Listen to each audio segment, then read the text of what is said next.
Hello guys, welcome to my at cook channel. আজকে আমি কুচো চিংড়ির ঝাল রেসিপি নিয়ে হাজির হয়ে গেছি। আজকে আমরা বানিয়ে ফেলবো খুবই সাধারণ উপকরণ দিয়ে, বাড়িতে থাকা উপকরণ দিয়ে কুচো চিংড়ির ঝাল রেসিপি। তা আজকের এই রেসিপিটা সহজভাবে দেখে নেওয়া যাক।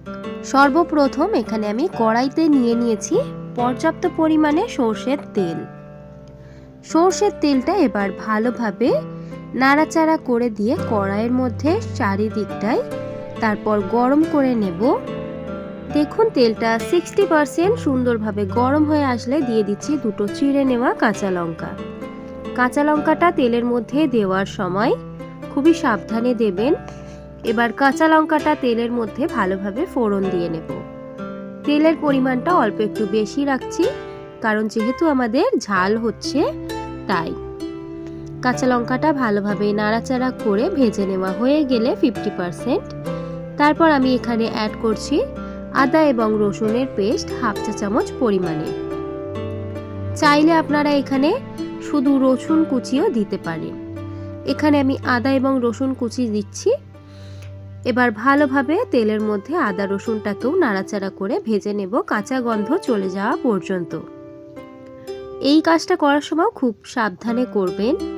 তারপর কাঁচা গন্ধটা চলে গেলে এখানে আমি একটা বড় সাইজের কুচিয়ে নেওয়া পেঁয়াজ দিয়ে দিচ্ছি। পেঁয়াজটা এবার ভালোভাবে নাড়াচাড়া করে আমরা হালকা পাতলা একটু ভেজে নেব পেঁয়াজটা ব্রাউন হয়ে আসা পর্যন্ত।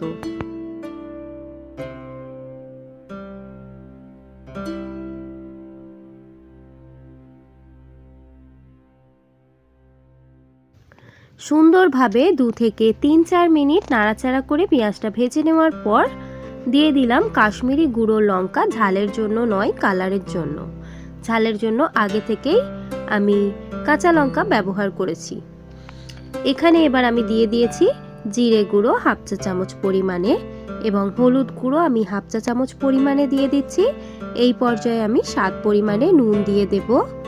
নুনটা আপনারা আপনাদের স্বাদ অনুযায়ী দিয়ে নেবেন। সমস্ত রকমের জিনিস দেওয়া হয়ে গেছে। এবার ভালোভাবে নাড়াচাড়া করে পেঁয়াজটাকে অল্প একটু তেলের মধ্যে ভেজে নেব মশলাগুলোর সঙ্গে। সুন্দরভাবে তেলের মধ্যে মশলাগুলোর সঙ্গে ভেজে নেওয়া হয়ে গেলে সুন্দর একটা ঘ্রাণ ছেড়ে দেবে। সেই পর্যায়ে আমি এখানে কুচো চিংড়ি ভালোভাবে পরিষ্কার করে নেওয়া দিয়ে দিচ্ছি।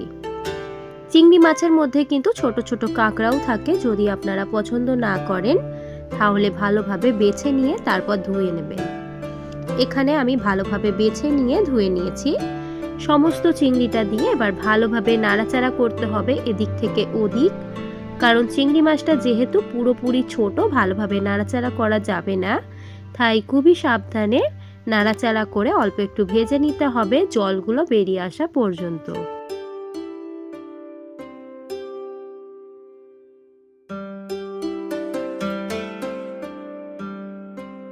দেখুন চিংড়ি মাছটা ভালোভাবে নাড়াচাড়া করতে করতে অনেকটা পরিমাণে জল বেরিয়ে আসছে।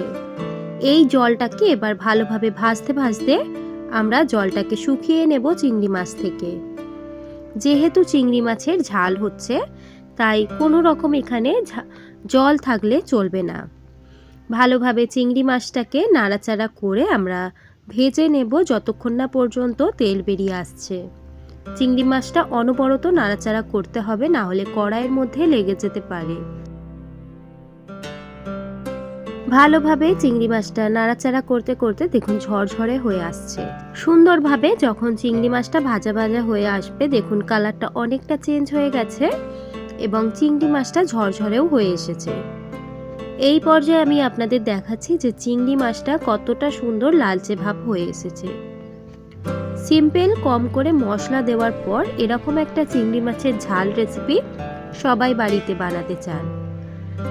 এবার আমি এই চিংড়ি মাছটার মধ্যে অল্প একটু ধনেপাতা অ্যাড করছি।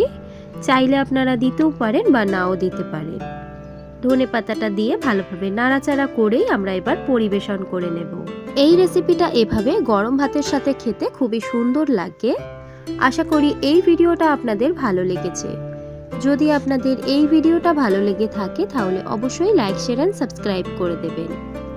আজকের এই ভিডিওটা দেখার জন্য অনেক অনেক ধন্যবাদ।